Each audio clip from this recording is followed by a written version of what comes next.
awake yet. I'm not alive. I'm not awake. I'm a zombie this morning, like everybody else these days. Have to rely on a damn coffee. I don't think it's small enough yet. Way over here trying to see Rosemont, California. What's going on, guys? It's a little 7:30ish Pacific Standard Time, early in the morning if you're taking by lighting. And I'm still waking up at this point. When I heard something on the internet regarding a news conference going on, basically it's civilians talking to each other and civilian administrators of the National Aeronautics Space Administration, or affectionately called as NASA, the eight balls, or meatballs actually. Ooh. We're reminded that something extraordinary is going to happen. Tomorrow we're going to have four individuals going up into space. Okay, we've got people going up in space all the time, you probably say. Well, almost. Since losing the Space Transportation System, or affectionately called Space Shuttle, or the STS system, at this point, we needed a civilian way to get into space. And it was forerunners like Elon Musk and his SpaceX program and his company that was answering the challenge. Everything else they did was to answer the challenge of what's going on. And SpaceX has demonstrated that they can launch civilians from NASA into space. They did that around July 4th area, if I'm not mistaken. So, list current SpaceX astronauts.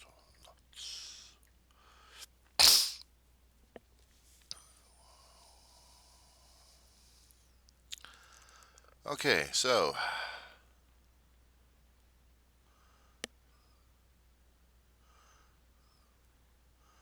going into the website of SpaceX, we're going to find out about the crew. And the crew is Mike Hopkins, Victor Glover, Shannon Walker, and Japanese Space Agency Soshi Noguchi. Now, these astronauts are going to launch tomorrow night. And you're probably asking me, well, what the hell has this got to do with us? Well, when we had Bob Behnken and Doug Hurley launch themselves into space, and they proved themselves to be capable of sending people into space. They demonstrated that commercialism is here to stay. And this was just an icing on the cake. I know I'm watching the internet here because I was trying to get the listing of the astronauts, and I think I just mentioned them. I mean, we had Doug Hurley and we have Bob Behnken. Doug Hurley was the last commanding officer, or actually, the last shuttle astronaut, when the shuttle died about 10 years ago, roughly. 10, 15 years ago. They couldn't keep up with the space shuttle, much like they couldn't keep up with the F-14 Tomcat program. Cost overruns, and not to mention repairs on the ship. There's a high cost of maintenance when you're sending a technically complicated craft into space because of all the moving parts, external and internal. It's the external that they worried more about because the heat shields had to be replaced constantly. Of course, when they designed this monster back in the late 60s, early 70s, NASA was trying to finish up with the Apollo program and used up the Apollo surplus for Skylab, first American space station in there. They hollowed out the Saturn V, shoved in scientific and living quarters, just so they can get a first American space station up there to try to beat the Russians.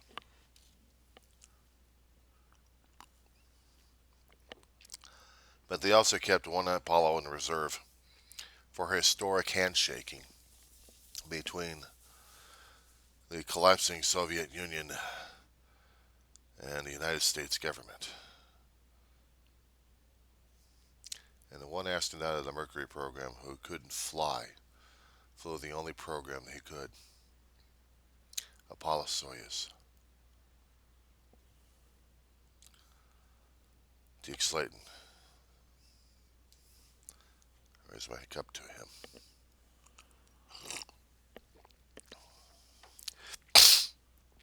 In mutual cooperation with the Russian Space Agency and the United States Space Agency of our own, NASA. Home of the eight balls. Ugh. Anyway, we had made joint missions together.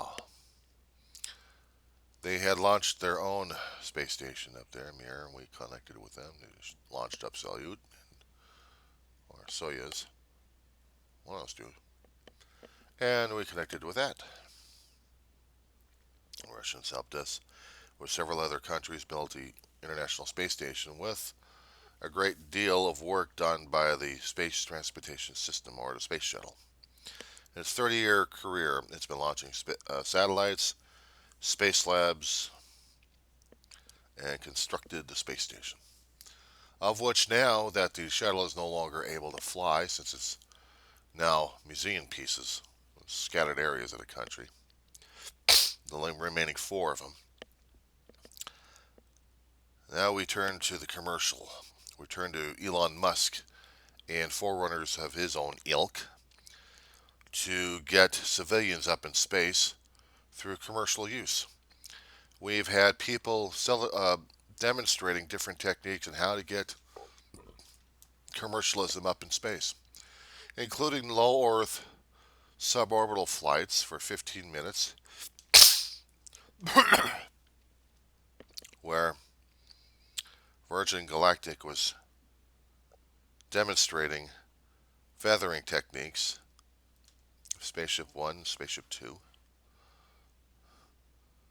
into putting civilians into space, and they were the first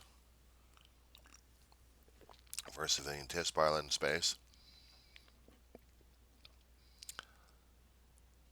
And now we have Elon Musk shooting people to the International Space Station. Elon Musk already made his mark in getting two people safely to the station and back home. He's already demonstrated techniques on that. Cost effective. Very cost effective. Because launching the space shuttle was billions each time, and not to mention maintenance was billions each time. So basically, NASA had a hell of a budget trying to keep the damn ship up. Not to mention a fleet of them.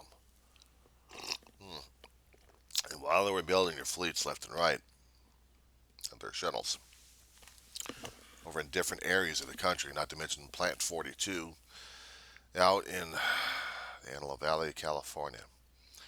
Maintenance costs on these things were running sky high, including replacing the heat shield tiles that they depended solely on for protection, especially when the shuttle was coming in at an angle, and they had to have the heat deflected so it didn't cook the cabinet. The cabin would have been fried instantly, as demonstrated in a situation regarding the Columbia, several years later after the Columbia accident. And it was tragedy. It was tragedy during that time. Challenger explosion back in '86. It was horrifying for the nation to watch. we had seen the space shuttle go up. And for 73 brief seconds, we had a perfect launch. Christy McAuliffe was the first American teacher up there. There's going to be a long list of astronauts as well. Of also who made it up there too. We don't forget the faces. We may forget the names, but we don't forget certain faces or names. What we don't forget is what hell happened to the Challenger at O-Ring. Engineers should have figured this thing out, especially with the meteorological conditions happening up in the Florida Cape, that rubber has a tendency of becoming very brittle, especially when you have it in a heated area and it's very rubbery, it's very pliable, and it's expanded because heat expands and cold contracts. So the O-ring was doing its job of keeping any gases in the solid rocket booster from flying up in the other areas of the booster in order to boom. That's what happened. Cold snap. An overnight cold snap turned the O-ring into a brittle popsicle. Or worse than that, a brittle, dehydrated, and dead dying leaf. When you have one of those and you crumple them up, how they turn into ashes automatically. Upon launch day, they had started the sequence, which means the O-ring was already brittle. It was ready to be disintegrated. And with the help of the gases building up in the solid rocket booster, as the booster was ready for ignition, the gases came through and turned the O-ring into ashes, and continued the process of overheating up to the point of explosion. 73 seconds later, we see the result of it. They had a hell of a time surviving that hell. Shell explodes, the cabin gets blasted. Part of it, anyway. They end up in the sea. I don't know if they died in the explosion or if they died going down to the ocean or after they hit the ocean. I never knew and I never wanted to know. All I remember seeing that damn explosion, but all those contrails. Part of it was the astronauts in the cabin trying to fight for survival, I imagine. And that was horrifying to see in '86. We have reports documented concerning about what happened, downloadable for the NASA website and for other sources. Some of which I've got in archive storage, but I'll probably need to get fresher copies of them. And then there was the Columbia mission several years later.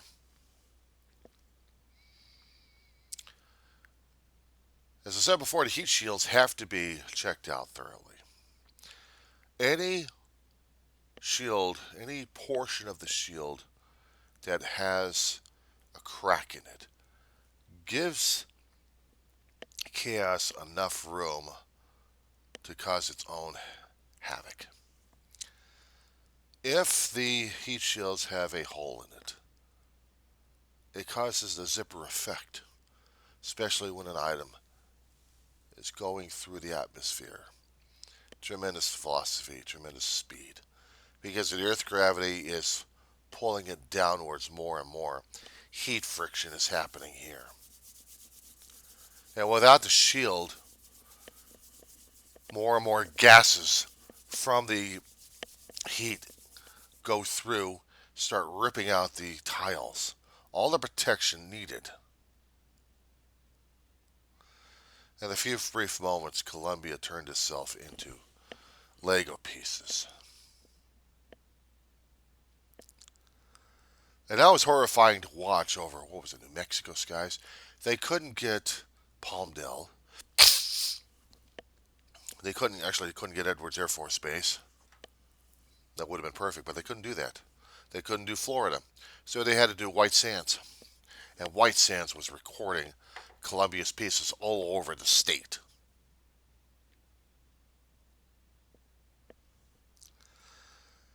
They found out about the damn heat shields earlier on, especially when they were watching the space shuttle and reviewing the tapes left and right. And they felt the shuttle had enough, well, it was going to survive. They failed to take an account of a zipper effect, and they hoped and prayed it didn't happen. They were wrong. Heads rolled. Heads rolled were the understatement at this point. They lost more fine people because of mismanagement and tiles and maintenance not properly taken care of. More scrutiny about the Space Shuttle program and more safety concerns stalled the program to where they had to get it back in operation again and prove to Congress and prove to public it was still able to fly and land. They lost 2 shuttles in their 6 shuttle fleet. No more shuttles would be created. No more jobs to make those kind of shuttles fly. Now the jobs they had to do is to keep those damn shuttles in perfect condition every which way but loose.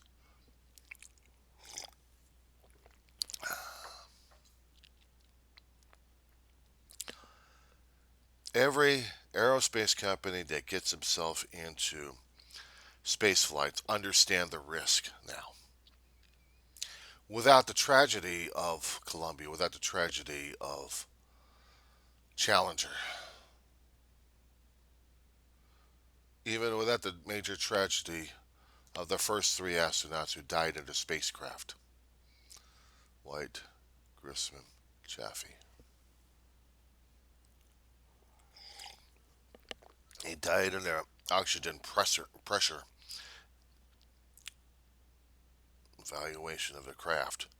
Flood it with pure oxygen, see what the pressure test is like. If it held, then the craft would be viable enough for launching into space. But because there was construction issues in the place, too much Velcro, too much material to combust, and frayed wiring, caused the death of those 3 fine astronauts. Space flight is risky business, and without the proper maintenance, without the proper construction, without knowing everything else is hunky dory, then catastrophe happens. SpaceX was managing everything on its property and inspecting everything. Has been reported to the public. Elon Musk did not want anything to go wrong, and not even public relations. He had to make sure and had to be accountable to the public because they were the one paying for it. If they had investors, they have invested into SpaceX. They were using other people who flew in the aerospace industry on the space shuttle programs, also in the Russian ships. Anybody they can use for their crew, they would. Now we've got 4 civilians going up. The first 2 made it up there just to prove that human beings can get up there and back in the ships. But prior to that, Elon Musk was making sure, without a doubt, with every test, making sure without a doubt, that cargo could go up there safely, and it did. Human cargo came up, and it came down fine. Now we got 4 people tomorrow. 4 people. Space travel is, without a doubt, the riskiest adventure human beings can ever take. We're tossing ourselves into the unknown every time. Even the Russians knew this. There was a Russian Soyuz capsule that flew up to. I'm going to check this out even while I'm online, alright? Don't forgive me on this one. So you guys Please give me a break on this one. So I'm going to check list.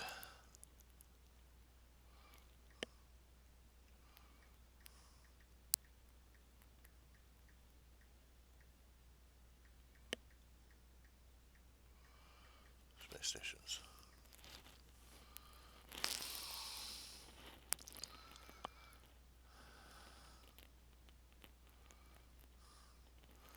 Okay, I hate to say it, but I'm going over to Wikipedia. Sorry.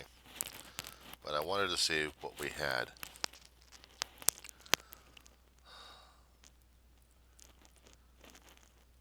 Russians came up with the Salyut 1 back in 71. They had Salyuts 2.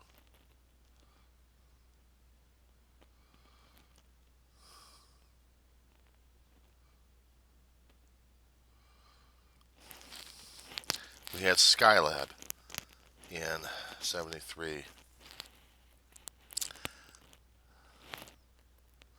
Russia had Salyut 3. So they were already ahead of us in their space stations. They also built Mir.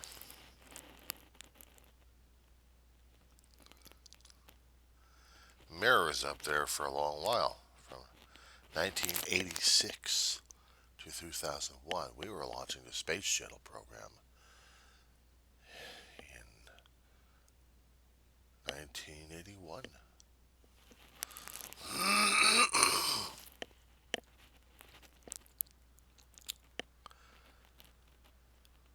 They kept their space station up there for a couple of decades, but they had many manned missions going up there and back. And one of those trips was either Mir or Salyut that a Russian crew had tragedy. 3 men went in there, 3 men came out, but something happened to the capsule where the Russians got back 3 dead bodies. Even the Russians know about tragedy. They had to make sure that their space travel was worry-free, but not all that much. They didn't worry about cost overruns. Actually, they did worry about cost overruns. Their space station was a conglomerate of sorts that even had a fire in there. Fire in space. Heat up your oxygen, blow the whole place up if they're not careful.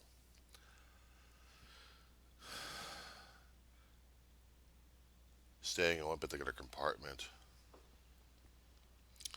because of the smoke. Not fun. The dangers of spaceflight. Without going into tangents on that one, it's a dangerous business. Even Elon Musk knows about this one. He can't leave anything for chance. He did it for the 2 astronauts, but that wasn't chance. It wasn't luck. It was engineering. And he's hoping that the engineering still does it again this time. I know I've been talking long about the space program because for a long while as a kid I was an enthusiast.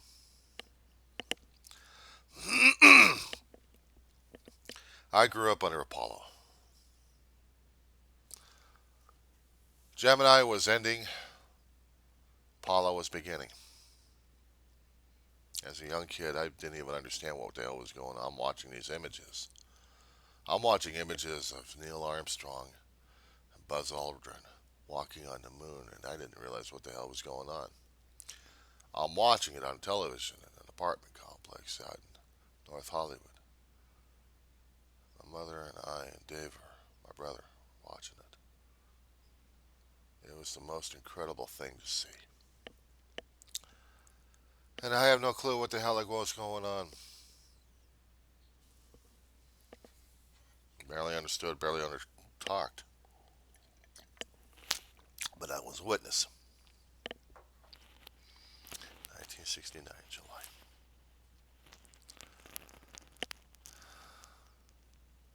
I had seen Skylab go up. I had kept track of Skylab a little bit as a kid. The more I grew to learn to love about space and planets and space travel and science fiction and all that sort of fun stuff, I thought space was a gas. And I'm seeing these guys floating around in a pressurized tin can, floating in space with just one solar panel, trying to keep one particular mission alive. Then they finally get the other solar panel fixed, and then they finally had more power to deal with. But for the most part, they had to deal with partial power for the first crew. Second and third crew, they had easier. And then a decade later, she had to tumble out of space. But she was the most beautiful damn thing I've ever seen. And then, of course, we got the Calabar International Space Station. I must admit, she's got her own charms as well, but when you grew up under space wheels for space stations, seeing all those movies, you see all those damn cartoons concerning about space stations and space travel, you think it's still glamorous. When I was watching NASA astronauts dying, the glamour was already gone. And I saw how reality was. Originally, I wanted to be an astronaut and fly in space. I thought it was going to be so cool to fly in a space shuttle. And I finally realized how dangerous it was. How in an instant one could lose a life. And it was terrifying and mesmerizing. How did that happen? I kept asking myself. A young college student, barely out of his teens, seeing tragedy playing out, and I couldn't help but grieve with the rest of the country. I had seen the entire clip that they replayed on the news, not the short clip of the launch, longer the clip than that. The expectation, the people in the stands in Florida heat, watching what's going on.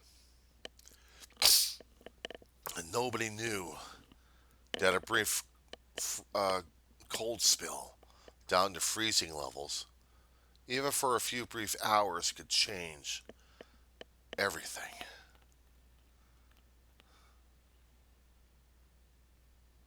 Everything. Or protection of tiles that continue to change everything. They had to do some tricky maneuvering with the space shuttles. They had to use cameras on the International Space Station to inspect the space shuttle and transmit the information down to NASA, down to Houston Control, to see and make the judgment call whether or not they needed to get another shuttle out of mothballs, get it for an emergency prep if they could, get it fast enough. The shuttle would only last maybe about a couple of weeks if lucky with the supplies they've got. They were the supply ran to the space station, not to mention transferring crew here and there. But they had to bring supplies up and back.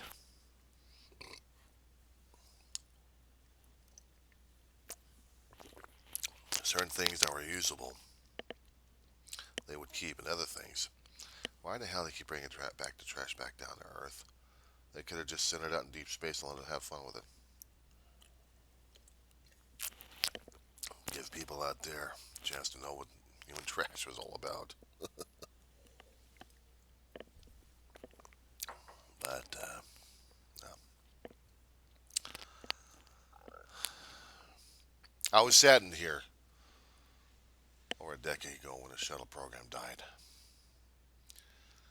The cost overruns were just too much for the space program, not to mention for NASA's budget left and right. The budget hawks were seeing how much money was being eaten alive by the Reddit system, so they decided they had to go commercial at this point, recoup the nation's costs one way or another. So it's going to be up to the commercial sector, the private sector, to save us, they said. Politicians and bean counters all over. So over the past decade, companies sprang up and rose to the challenge. Virgin Galactic is still wanting to get people up in space for a brief time and then come back down. Another company wants to put up a space motel of sorts and have civilians stay there. Virgin Galactic still has not gotten a whole crew up of civilians. They're still trying to get their infrastructure and their ship perfected so they can do this. But Elon Musk, with just a ballistic approach and a unique landing system, has made sure in his company for just one ship, one run for humanity, not to mention the supply runs. Because the supply runs to and from the space station, where the spaceships are salvageable, including the boosters. If they can manage to keep those intact all the time, or as much as they can, and proven the viability of private and commercial space traffic up and back. Remember the movie we had a long time ago, back in 1969, when good old Stanley Kubrick created 2001: A Space Odyssey? After you see the Cro-Magnon, or whatever the hell he was, tossing a bone in the air, you would see a component of a space station flying by in a damn drone, heading towards the space station. But the other thing that you saw was a Pan Am space clipper. Uh, one wing with a one booster in the back, gliding so peacefully while the music was playing, matching the orientation of the space station as it was orbiting and turning, because it was creating centrifugal force to keep the people from bouncing walls all over the place. And with the space station continuing to spin on a constant basis and making sure the gyros were keeping the space station in orbit without being blasted into space. I mean, everything had to work perfectly in this damn thing. The space shuttle of Pan Am Space Clipper would match the orbit, would match their orientation, and dock with the ship.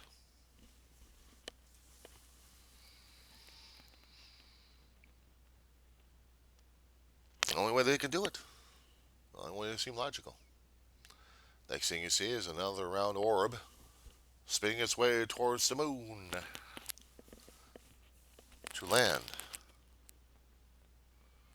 But that was supposed to be in 2001. We're in 2020. Go figure. We will see tomorrow if we can continue the lucky streak and see if 4 people can survive up and back. It took about 2 months for the spacecraft Musk's, the Dragon capsule, to bring people up, keep them up there, dock to the space station, and then bring it back home safely. We'll see. It'll be broadcasted live all over the place, and I intend to make videos of this damn thing. And keep them for posterity. Because we're talking about commercialism and privatization.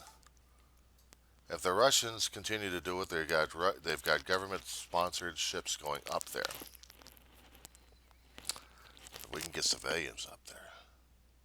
Next 20 years is going to be changing the ballpark all differently. It's too late for me to go up there.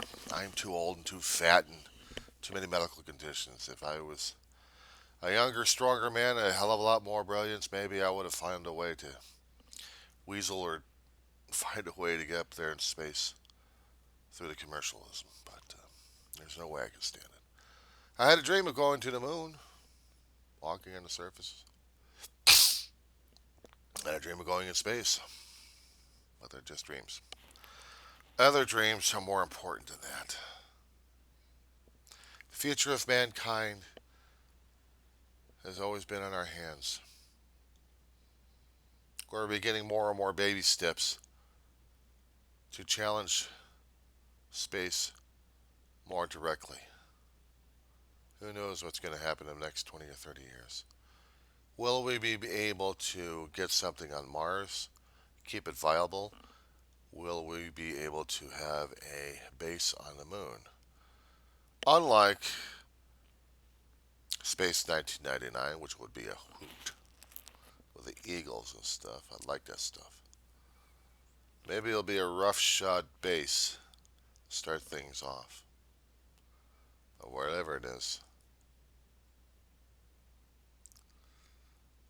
we hope it'll be exciting.